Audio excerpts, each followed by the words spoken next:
शादीशुदा जोड़ा और 2 महीने हो चुके हैं लेकिन उनके दरमियान में कोई अज़दवाजी रिश्ता कायम नहीं हो सका।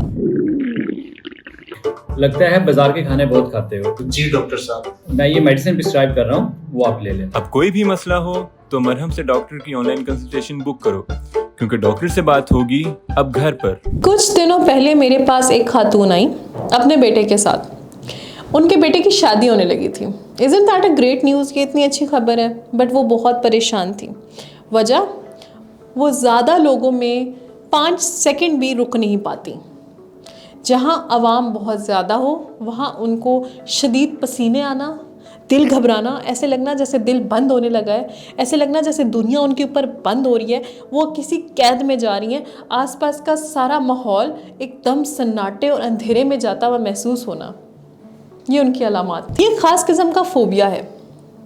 फ़ोबिया डर को कहते हैं। ये डर आम डर जैसा नहीं होता। जैसे मैं और आप कह देते हैं ना, मुझे तो सांपों से डर लगता है, मुझे तो कीड़े मकोड़ों से डर लगता है, मुझे तो मक्खी मच्छर देख के कुछ होता है, या मुझे मकड़ी देख के कुछ होता है। ये वो डर नहीं होता। ये डर, इस डर की खसूसियत ये है कि इस डर में शदीद किस्म के पसीने आते हैं और ये इतना शदीद होता है कि अगर जिस चीज़ से डर है उसका ज़िक्र भी कर दिया जाए तो फिज़ियोलॉजिकल चेंजेस, जिस्मानी अलामात को कंट्रोल नहीं किया जा सकता। अगर एक शख्स को पानी से डर लगता है तो वो डर इतना शदीद होगा कि पानी का एक गिलास देखकर भी उस शख्स को पसीने आना शुरू हो जाएंगे, हाथ पैर कांपने लगेंगे और दिल बंद होता महसूस होगा। और इसकी बहुत सारी इकसाम होती हैं। कुछ अर्सा पहले मेरे पास एक केस आया। शादीशुदा जोड़ा और 2 महीने हो चुके हैं लेकिन उनके दरमियान में कोई अज़दवाजी रिश्ता कायम नहीं हो सका। वो अज़दवाजी रिश्ता इसलिए कायम नहीं हो सका क्योंकि इस अज़दवाजी मिलाप का इतना खौफ, इतना डर कि 2 महीने से वो मियाँ बीवी अपना कोई रिश्ता कायम ही नहीं कर सके।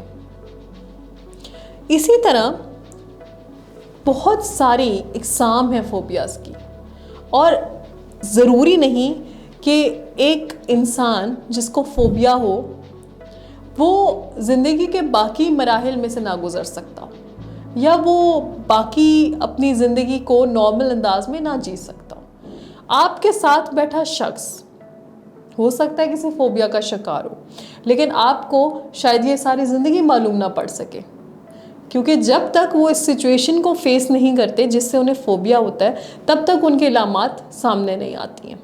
लेकिन जब एक दफ़ा आ जाए या एक दफ़ा इन चीज़ों का इल्म हो जाए कि इस शख्स को इस चीज़ से फ़ोबिया है तो फिर उसे कंट्रोल कर पाना बहुत मुश्किल होता है। कुछ सिचुएशंस ऐसी होती हैं जहाँ ये कंट्रोलेबल भी होता है, जहाँ इलाज की ज़रूरत भी नहीं होती, जैसे सांप का फ़ोबिया, एनिमल्स का फ़ोबिया।